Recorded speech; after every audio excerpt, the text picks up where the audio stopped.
할렐루야. 이 수요일 저녁 하나님 앞에 예배하는 여러분들을 축복합니다.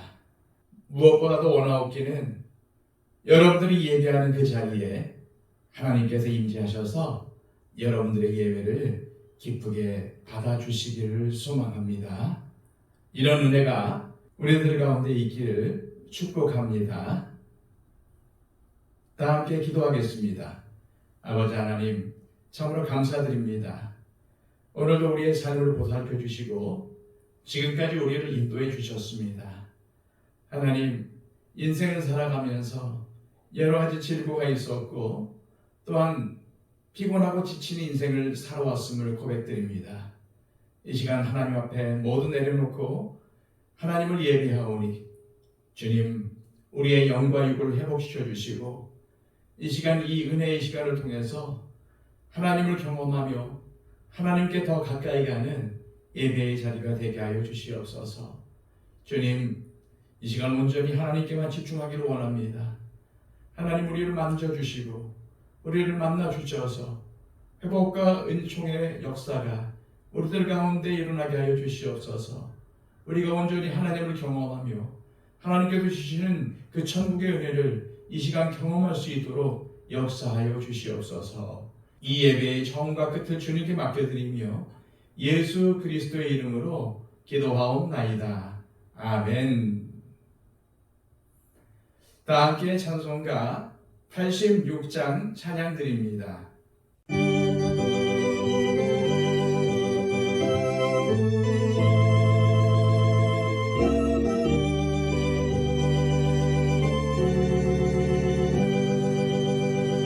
내가 늘 의지하는 예수, 나의 상처 입은 심령을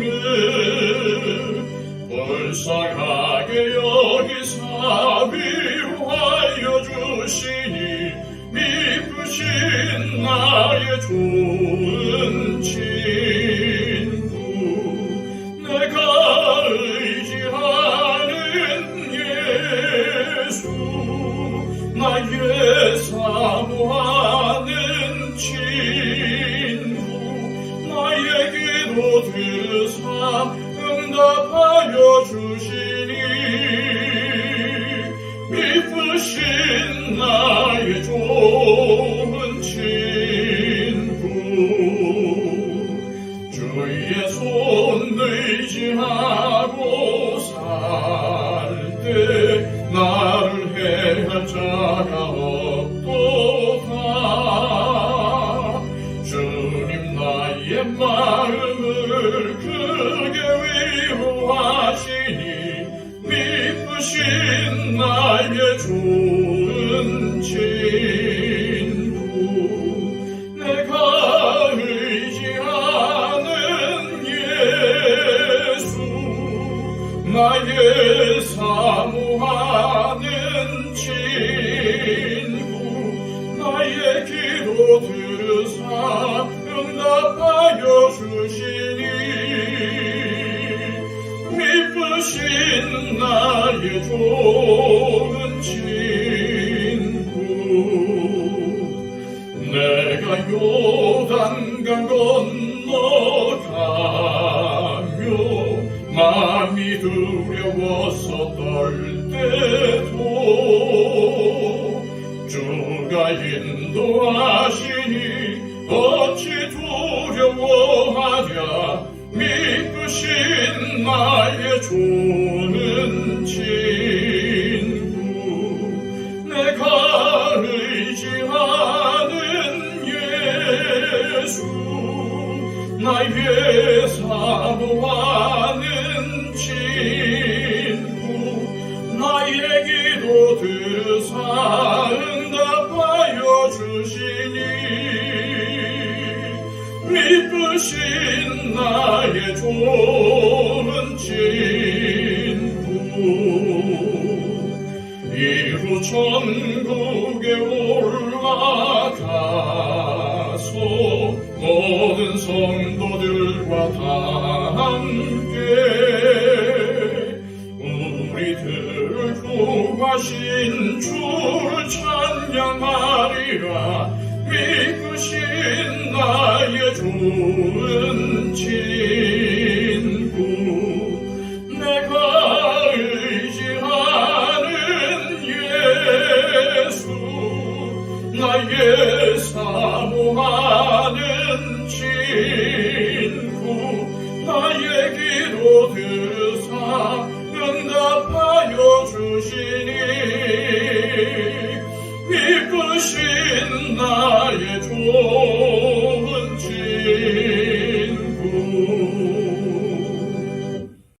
우리 찬송 하나 더 하겠습니다. 함께 부를 찬송가는 298장입니다.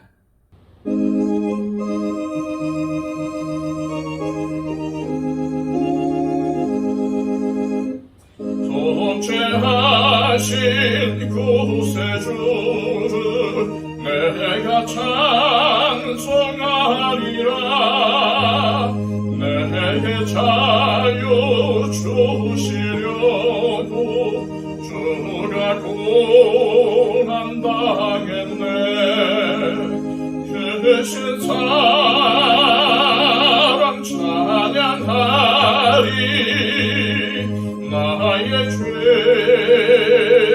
사하려고 십자가의 죽임 당한 나의 주 찬양하리. 내가 구원받은 증거 기뻐 전파하리라. 내 죄 모두 담당하신 주의 사랑 크셔라. 크신 사랑 찬양하리. 나의 죄 사하려고 십자가의 죽임 당한 나의 주 찬양하리.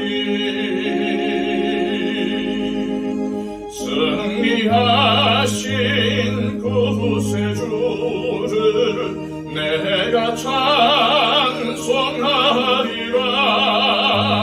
죄와 죽음 지옥 권세 주가 모두 이겼네. 크신 사랑 찬양하리. 나의 죄 사하려고 십자가의 죽임 당한 나의 주 찬양하리.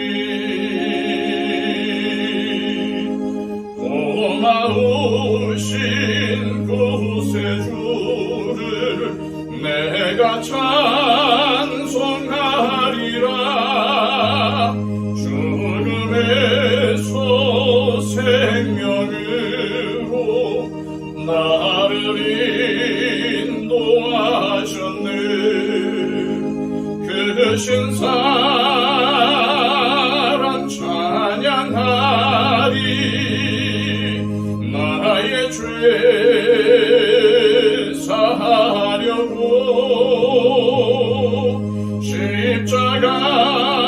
십자가의 죽임 당한 나의 주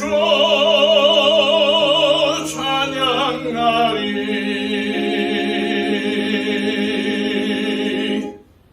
하나님께서 우리에게 주시는 복된 말씀은 신약성경 요한복음 6장 22절에서 40절까지의 말씀입니다.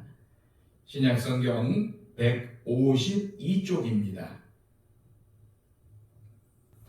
이튿날 바다 건너편에 서 있던 무리가 배 한 척 외에 다른 데가 거기 없는 것과 또 어제 예수께서 제자들과 함께 그 배에 오르지 아니하시고 제자들만 가는 것을 보았더니 그러나 디베리아에서 배들이 주께서 축사하신 후 여럿이 떡 먹던 그곳에 가까이 왔더라. 무리가 거기에 예수 또한 계시고 제자들도 없음을 보고 곧 배들을 타고 예수를 찾으러 가버나움으로 가서 바다 건너편에서 만나 라비여 언제 여기 오셨나이까 하니 예수께서 대답하여 이르시되 내가 진실로 진실로 너희에게 이르노니 너희가 나를 찾는 것은 표적을 본 까닭이 아니요 떡을 먹고 배부른 까닭이로다. 썩을 양식을 위하여 일하지 말고 영생하도록 있는 양식을 위하여 하라. 이 양식을 인자가 너희에게 주리니 인자는 아버지 하나님께서 인치신 자니라. 그들이 묻되 우리가 어떻게 하여야 하나님의 일을 하오리이까? 예수께서 대답하여 이르시되 하나님께서 보내신 일을 믿는 것이 하나님의 일이니라 하시니 그들이 묻되 그러면 우리가 보고 당신을 믿도록 행하시는 표적이 무엇이니이까? 하시는 일이 무엇이니이까? 기록된 바 하늘에서 그들에게 떡을 주어 먹게 하였다 함과 같이 우리 조상들은 광야에서 만나를 먹었나이다. 예수께서 이르시되 내가 진실로 진실로 너희에게 이르노니 모세가 너희에게 하늘로부터 떡을 준 것이 아니라 내 아버지께서 너희에게 하늘로부터 참떡을 주시나니 하나님의 떡은 하늘에서 내려 세상에 생명을 주는 것이니라. 그들이 이르되 주여 이 떡을 항상 우리에게 주소서. 예수께서 이르시되 나는 생명의 떡이니 내게 오는 자는 결코 줄이지 아니할 터이요 나를 믿는 자는 영원히 목마르지 아니하리라. 그러나 내가 너희에게 이르기를 너희는 나를 보고도 믿지 아니하는도다 하였느니라. 아버지께서 내게 주시는 자는 다 내게로 올 것이요 내게 오는 자는 내가 결코 내쫓지 아니하리라. 내가 하늘에서 내려온 것은 내 뜻을 행하려 함이 아니요 나를 보내신 이의 뜻을 행하려 함이니라. 나를 보내신 이의 뜻은 내게 주신 자 중에 내가 하나도 잃어버리지 아니하고 마지막 날에 다시 살리는 이것이니라. 내 아버지의 뜻은 아들을 보고 믿는 자마다 영생을 얻는 이것이니 마지막 날에 내가 이를 다시 살리리라 하시니라. 아멘. 사람에게 있어서 먹고 사는 문제만큼 중요한 문제는 없습니다. 좋은 집, 좋은 자동차, 이러한 것들도 먹는 문제가 해결되어야지 먹고 사는 것이 막막한데 좋은 집, 좋은 차가 무슨 소용이 있겠습니까? 인간이 혼자 살기보다는 집단을 이루고 시족사회, 부족사회, 나라를 이루며 살게 된 이유가 바로 서로 협력하여 이 먹고 사는 문제를 해결해 보고자 하는 것이었습니다. 공산주의나 자본주의 등 거창한 이데올로기들도 사실은 먹고 사는 문제를 해결하려는 인간들의 노력에서 나온 것일 뿐입니다.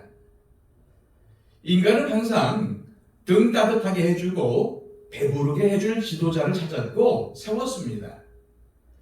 그래서 대통령이나 정치 지도자들을 뽑을 때 가장 크게 작용하는 것이 경제 문제, 즉 먹고 사는 문제인 것 같습니다.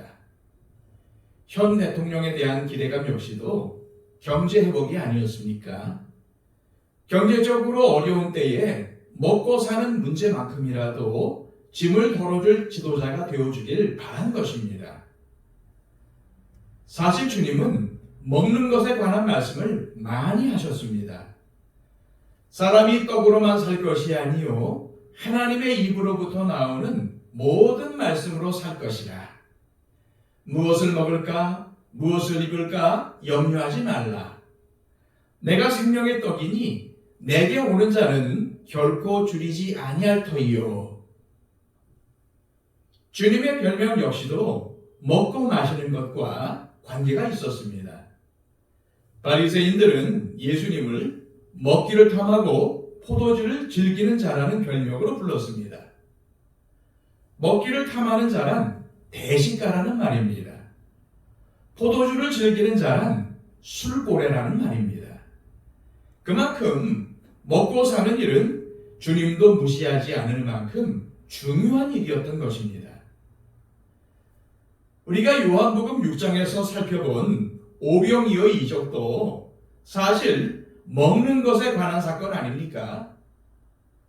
광야에서 수많은 사람들을 먹이는 것은 보통 어려운 일이 아니었습니다. 또한 그 많은 사람들을 먹인 일로 인하여 무리들은 예수님을 자신들의 임금으로 삼으려고 달려들었습니다. 예수님은 그들을 피해 산으로 피하셨고 무리들은 끈질기게 예수님을 찾아 나섰습니다. 그들이 예수님을 찾아 나선 것은 순전히 먹을 것에 대한 집착 때문이었습니다. 저분을 우리들의 임금으로 삼으면 평생 굶어 죽지는 않겠다는 생각 때문이었습니다. 그 증거가 바로 예수님께서 하신 26절의 말씀 아닙니까? 예수께서 대답하여 이르시되 내가 진실로 진실로 너희에게 이르노니 너희가 나를 찾는 것은 표적을 본 까닭이 아니요 떡을 먹고 배부른 까닭이로다. 예수님께서 이렇게 중요한 먹는 문제에 대해서 비유를 들거나 말씀하실 때마다 강조하는 것은 무엇일까요? 사람들에게 있어서 먹고 사는 문제가 그렇게 중요함에도 하나님의 백성인 너희들에게는 먹고 사는 것이 전부가 아니라는 사실을 강조하십니다. 아무리 하나님의 백성이라고 해도 세상 사람들과 다를 바 없이 먹고 사는 일이 중요하지만 그것이 전부가 아니라 그보다 더 중요한 것이 있다는 것을 깨우치고자 하셨습니다. 우리 그리스도인들도 믿지 않는 사람들과 같은 공기를 마십니다. 같은 밥을 먹습니다. 그들과 똑같이 직장에서 일하고 돈을 벌며 그들과 똑같이 여가를 즐기며 삽니다. 그런데 그것이 전부가 아니라 그것보다 중요한 것이 있다는 것입니다. 그 중요한 것이 무엇일까요? 오늘 본문의 말씀은 바로 그것을 밝히고 있습니다. 그런데 바로 그것이 천국과 지옥을 가르고 하늘과 땅의 차이를 만들어냅니다. 하나님께 속한 백성이냐 세상에 속한 사람이냐를 가릅니다. 같은 것을 먹고 같은 것을 마시며 같은 것을 입어도 전혀 다른 결과를 만들어낸다는 겁니다. 그 중요한 것을 찾는 일에 있어서 하나님의 백성이라고 자처했던 유대인들도 실패했습니다. 똑똑하고 철학적이고 잘났다고 하던 헬라인들도 실패했습니다. 오병이어의 표적을 통해 배불리 먹은 유대인 무리들은 떡을 먹고 배부른 까닭에서 그 중요성을 찾으려고 했습니다.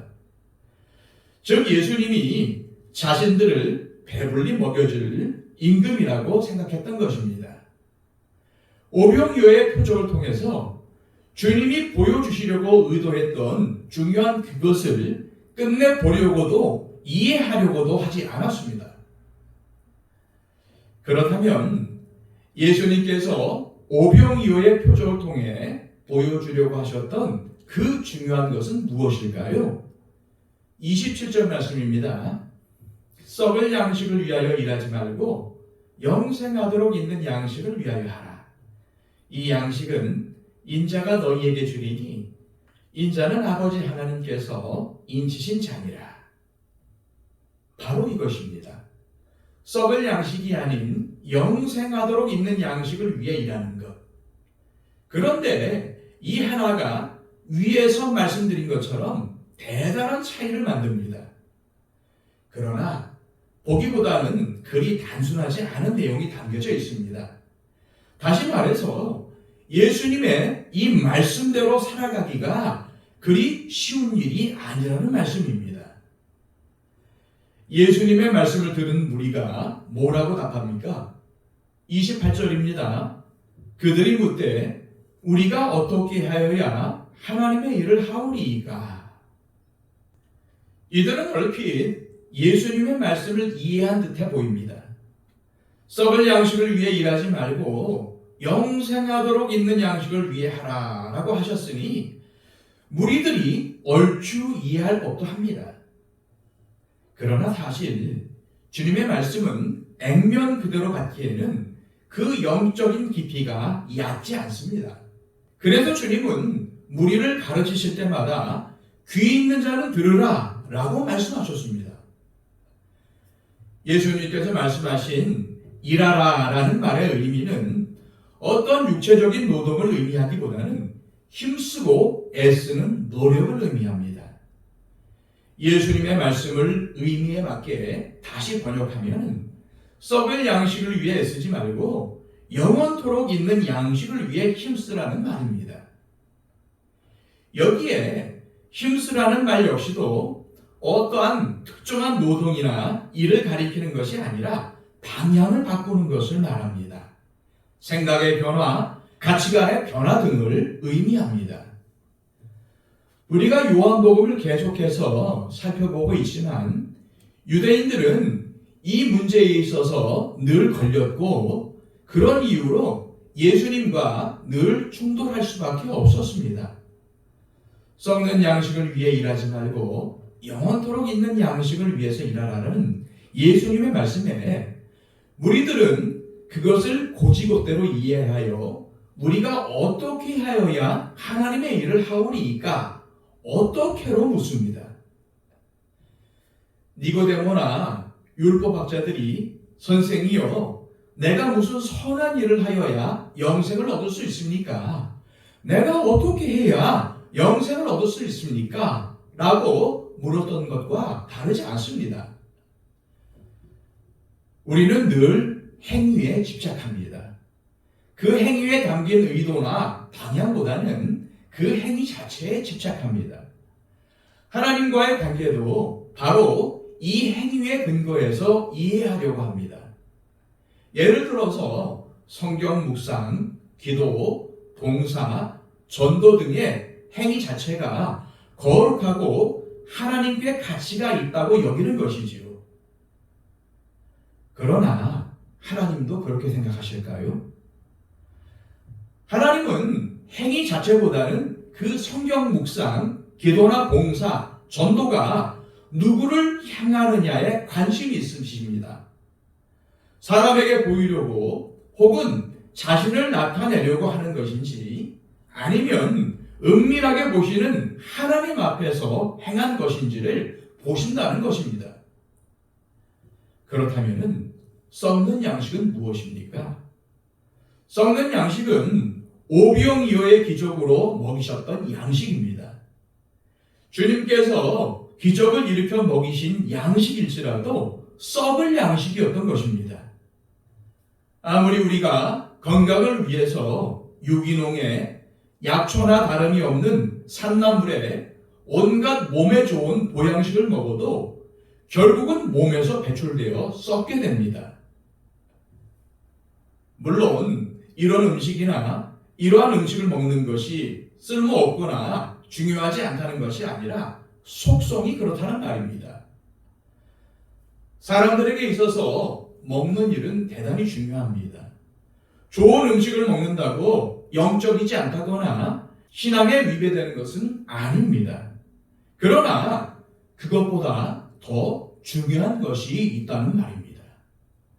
그것은 바로 우리가 애쓰고 노력해야 할 것이 무엇인가에 관한 문제입니다. 예수님은 우리가 무엇에 마음을 두고 무엇에 가치를 두며 무엇을 위해 애쓰고 노력해야 하는가를 말씀하시는 것이지요. 그렇다면 영생하도록 있는 양식이란 무엇일까요? 영생하도록 있는 양식이란 말 그대로 번역하면 영원토록 남아있는 양식이라는 말입니다. 이것은 오병이어 이적 이상의 양식입니다. 눈에 보이는 물리적인 음식이 아닌 영적인 차원의 양식을 의미합니다. 그래서 예수님은 우리들의 어떻게라는 물음에 전혀 다른 차원의 답을 하십니다. 29절입니다. 예수께서 대답하여 이르시되 하나님께서 보내신 이를 믿는 것이 하나님의 일이니라 하시니, 예수님은 하나님께서 보내신 이를 믿는 것이 하나님의 일, 즉 영생을 위해 애쓰는 것이라고 하십니다. 그럼 하나님의 일이 뭡니까? 하나님께서 우리에게 바라시는 것을 하는 겁니다. 하나님께서 우리에게 바라시는 것은 바로 하나님의 아들이신 예수님을 믿는 것이라는 말씀입니다. 이것이 무슨 말씀일까요? 이 말씀은 이사야 55장 1절에서 3절까지의 말씀으로 좀 더 구체적으로 설명할 수 있습니다.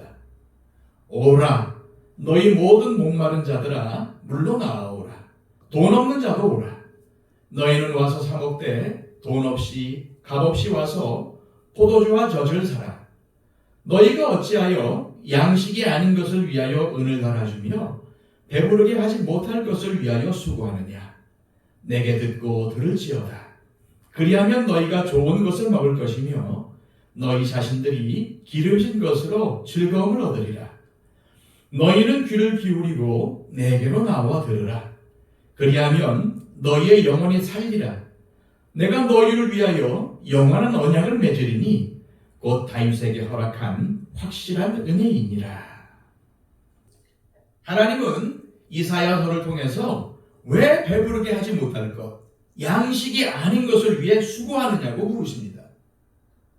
썩을 양식을 위해 애쓰지 말라는 예수님의 말씀과 일치합니다.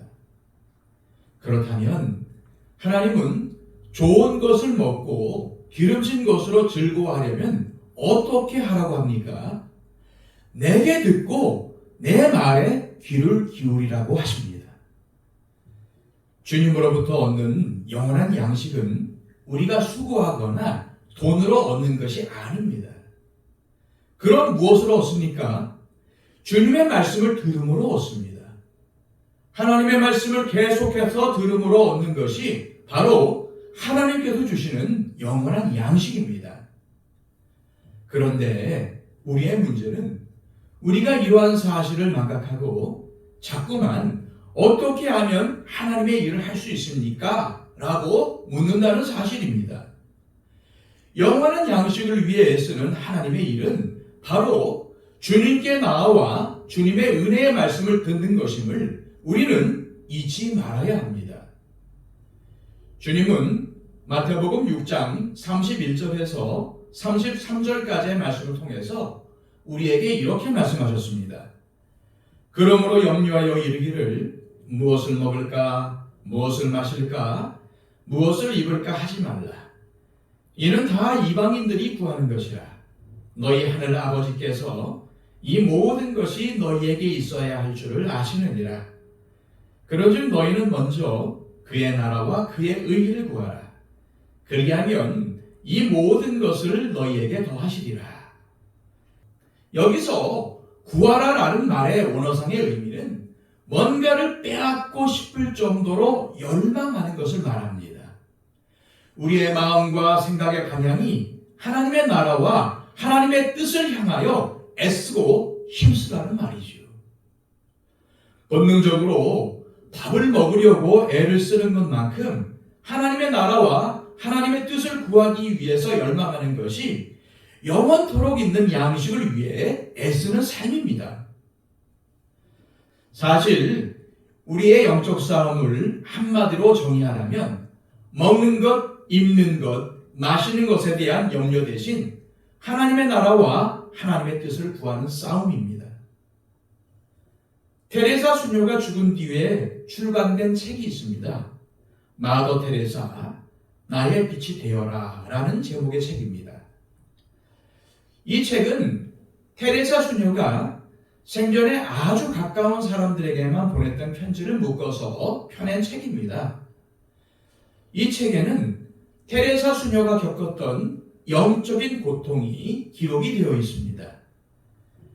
테레사 수녀는 사랑으로 가난한 사람들을 섬기면서도 내적으로는 깊은 하나님과의 단절을 느끼곤 했답니다. 도대체 하나님이 안 계신 것 같은 거예요. 기도도 안 되고 뭘 해도 기쁨도 없고 그런 상태 말입니다. 너무 힘들어서 주임 신부나 대주교에게 상담을 하면은 당신만 그런 것이 아니에요. 성자들 중에도 그런 분들이 있었답니다. 라고 위로하더랍니다. 그렇게 신앙에 대해서 의심이 들고 절망하면서도 평생을 하나님에 대한 갈망과 하나님을 추구하는 영적인 몸부림을 멈출 수 없었던 것입니다. 그러한 내용의 편지들인지라 테레사 수녀는 죽기 전에 그 편지들을 모두 없애달라고 했답니다. 누가 보면은 오해하고 시험에 들까봐 염려했던 것입니다. 그러나 지인들이 그러한 것도 알 필요가 있다고 책으로 펴낸 것이죠. 결국 하나님의 나라와 하나님의 뜻을 추구한다는 것은 모든 의심과 불안과 어둠이 거치고 확신과 감격과 기쁨이 완전해지는 것을 의미하는 것이 아닙니다. 끊임없는 의심과 염려와 불안 속에서도 하나님에 대한 갈망과 하나님을 따르고 하나님의 뜻을 찾고자 하는 갈망과 애씀을 멈추지 않는 것입니다. 확신과 기쁨 속에서만이 아니라 의심과 불안과 어둠과 고통 속에서도 하나님을 찾고자 하는 그 갈망을 멈추지 마시길 바랍니다. 오히려 더 하나님을 찾으십시오. 하나님의 나라와 하나님의 의를 구하십시오. 그리할 때에 풍랑과 파도 속에서도 기꺼이 찾아와 함께해 주시는 주님께서 여러분들의 삶에 찾아와서 함께해 주실 것입니다. 하지만 오병이어를 통해서 배부름을 경험한 후 예수님을 임금으로 삼으려는 자들은 예수님의 이 말씀을 이해하지 못합니다. 아니, 이해의 차원은 고사하고 믿으려고 하지도 않습니다. 그래서 이들은 예수님께 이렇게 묻습니다. 30절, 31절입니다. 그들이 묻되 그러면 우리가 보고 당신을 믿도록 행하시는 표적이 무엇이니이까? 하시는 일이 무엇이니이까? 기록된 바 하늘에서 그들에게 떡을 주어 먹게 하였다 함과 같이 우리 조상들은 광야에서 만나를 먹었나이다. 지금 우리들이 예수님께 묻는 내용은 모세는 광야에서 만나를 먹게 함으로써 하나님이 보내신 분이라는 것을 증명하였는데 예수님 당신은 무엇으로 하나님이 보내신 분이라는 것을 믿게 할 것입니까? 라는 물음입니다. 지금 우리들이 굳이 예수님을 찾아 나선 이유가 무엇입니까? 오병이어의 표적을 친히 보고 경험했기 때문입니다. 오병이어의 표적을 행하신 예수님에 대해 이는 참으로 이 세상에 오실 그 선지자라 라고까지 했던 무리들입니다. 그런데 그들은 지금 예수님을 하나님께서 보내신 분으로 믿을 만한 또 다른 증거를 내놓으라고 합니다. 이들의 모습이 혹시 우리들의 모습은 아닙니까? 주님은 이미 우리의 삶 가운데 수많은 도우심과 은혜와 긍휼을 베풀어 주셨습니다. 그런데도 우리는 예수님이 나의 주님이시라면 나에게 놀랄 만한 역사를 보여달라고 조르고 있지는 않은지요. 모세를 들먹이며 예수님이 하나님께서 보내신 분이 맞는다면 그것을 믿을 만한 증거를 내놓으라는 무리들의 말에 예수님은 만나는 모세가 준 것이 아니라 하나님께서 준 것이며 하나님은 참떡을 주시는데 하나님이 주시는 참떡은 세상에 생명을 주는 것이라고 말씀하십니다. 그러면서 예수님은 아주 중요한 말씀을 무리들에게 하십니다. 35절입니다. 나는 생명의 떡이니 내게 오는 자는 결코 줄이지 아니할 터이요 나를 믿는 자는 영원히 목마르지 아니하리라.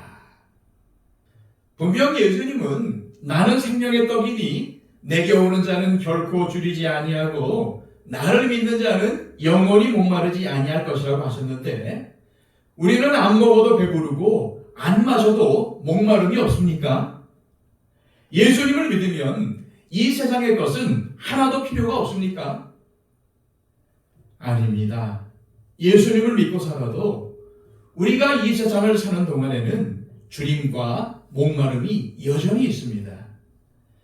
그래서 그것을 채우기 위해 열심히 일합니다. 그런데도 예수님은 나는 생명의 떡이니 내게 오는 자는 줄이지 않고 나를 믿는 자는 목마르지 않을 것이라고 하십니다. 헬라어에는 생명을 의미하는 단어가 두 가지가 있는데 비오스라는 단어와 조에라는 단어입니다. 이 중 비오스는 육체의 생명을 말합니다. 우리가 세상에서 육체를 입고 살아가기 위해서는 하루 3끼의 밥을 먹고 물을 마셔야 합니다. 바로 밥과 물이 육체의 생명을 유지하게 해주는 아주 중요한 것들입니다. 그래서 먹지 않고 마시지 않으면 짧으면 일주일, 길면 보름을 넘기지 못하고 육체의 생명은 끊어질 수밖에 없습니다. 그러한 이유로 사람들은 이러한 육체의 생명, 즉 비오수를 유지할 수 있는 것을 주기만 한다면 그것이 불상이든 무당이든 큰 돌이든 나무든 상관없이 하나님으로 믿고 섬기겠다고 합니다. 그래서 세상의 많은 사람들이 이러한 생각을 가지고 종교를 찾습니다. 지금 오병이어의 이적을 보고 예수님을 찾아온 무리들이 바로 그 대표적인 사람들입니다. 생명에 대한 또 다른 단어는 조회인데, 조회는 영적인 생명을 의미합니다. 영적인 생명은 예수님을 통해 생명의 원천이 되시는 하나님과 교제하며 하나님과 화목한 것을 말하며 하나님 나라에 들어가 영원히 하나님과 더불어 사는 영생을 의미합니다. 그런데 오늘 본문에서 사용된 생명은 모두 이 조회라는 단어가 사용되고 있습니다.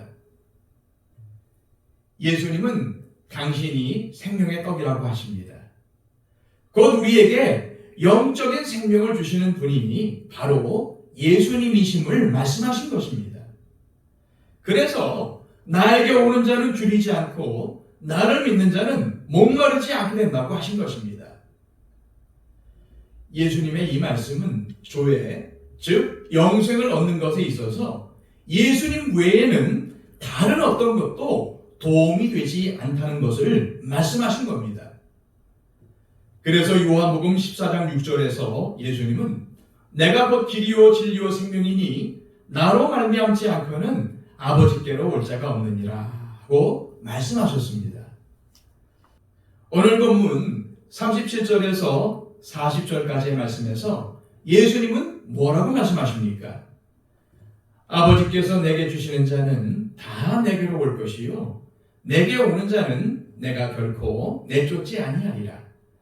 내가 하늘에서 내려온 것은 내 뜻을 행하려 함이 아니요 나를 보내신 이의 뜻을 행하려 함이니라. 나를 보내신 이의 뜻은 내게 주신 자 중에 내가 하나도 잃어버리지 아니하고 마지막 날에 다시 살리는 이것이니라. 내 아버지의 뜻은 아들을 보고 믿는 자마다 영생을 얻는 이것이니 마지막 날에 내가 이를 다시 살리리라 하시니라. 조회, 즉 영적인 생명을 모르는 사람들은 육신적인 생명인 비오스에 집착할 수밖에 없습니다. 다시 말씀드리지만은 예수님께서 오병이어의 기적을 행하신 것은 예수님 자신이 영생을 얻는 생명의 떡이라는 사실을 알려주시려는 의도였는데 무리들은 자신들이 먹었던 육신의 떡밖에 보이지 않습니다. 그래서 예수님은 35절에서 무리들을 향하여 너희는 나를 보고도 믿지 아니하는도다 라며 한탄하신 것입니다. 우리는 예수님의 이 말씀을 통해서 예수님을 믿는다는 것이 무엇인지 다시 생각해 보아야 합니다. 우리는 예수 믿는다는 것에 대해서 너무 쉽게 생각하는 경향이 있습니다. 예수 믿으면 천당 가고 안 믿으면 지옥 간다. 예수 믿는 것은 교회에 열심히 다니는 것이다. 교회에서 열심히 봉사하고 활동하는 것이 예수 믿는 것이다 라고 생각합니다. 그런데 이러한 생각들의 문제는 무엇입니까? 모두 다 내 쪽에서의 이해라는 것입니다. 내가 알고 내가 경험한 것을 통해서 예수 믿는 것을 이해하고 알아왔다는 점입니다. 그런데 오늘 예수님의 말씀은 예수님을 믿는다는 것은 그런 것이 아니라는 것을 알려주시는 것입니다. 예수님을 믿는다는 것은 우리의 결심이나 의지적인 결단이 아니라는 말씀입니다. 우리가 얼마나 많은 다짐과 결단을 했습니까? 하지만 그런 것들이 우리의 믿음을 유지해주지 못했습니다. 그런 것들이 나를 하나님께 붙어있게 하지 못했습니다. 앞에서 말씀드린 테레사 수녀의 이야기가 바로 그것입니다. 아무리 봉사하고 희생하고 결단해도 하나님이 느껴지지 않더라는 겁니다. 갈수록 더 기쁨도 없고 기도도 되지 않고 하나님이 없는 것 같더라는 겁니다. 믿음에서 내가 주도권을 쥐고 있으면 할 수 있다, 하면 된다라고 생각합니다. 기도하니까 되더라. 작정기도 100이라니까 응답이 오더라. 성경 백독하니까 복을 주시더라. 이런 유 말입니다. 이러다 보면 하나님이 아무런 값없이 주시는 은혜가 필요 없게 됩니다. 내가 작정기도하면 되고 성경 백독하면 되는데 하나님의 은혜의 필요성이 적어지는 것이죠.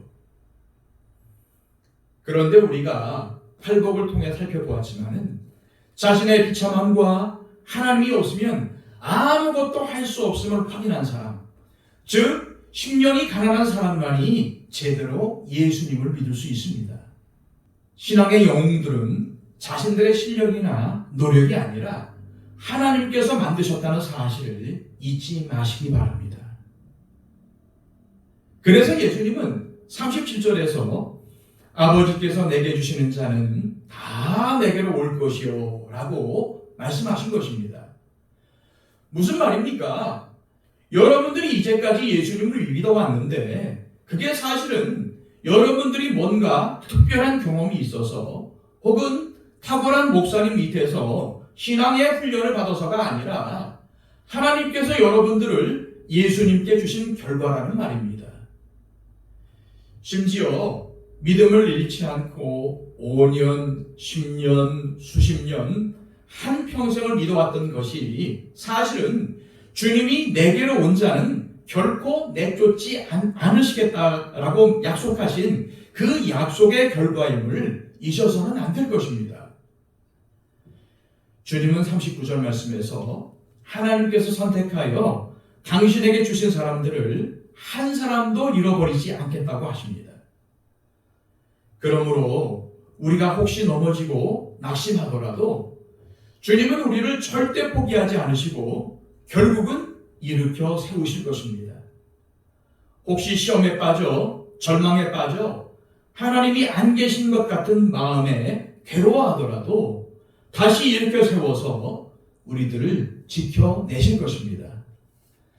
다시 말씀드립니다. 지금 우리가 믿음 가운데 있는 것은 내가 믿음이 좋다거나 내가 잘나서가 아니라 하나님의 은혜 때문이라는 사실을 기억하시기 바랍니다. 하나님께서 우리 믿는 자들에게 왜 실패와 절망과 좌절을 겪게 하실까요? 그것은 우리에게 영혼의 배고픔과 영혼의 목마름을 느끼게 하시려고 그렇게 하시는 것입니다. 그러나 주님은 주님 앞으로 나오면 그것을 반드시 채워주실 것이라고 약속하셨습니다.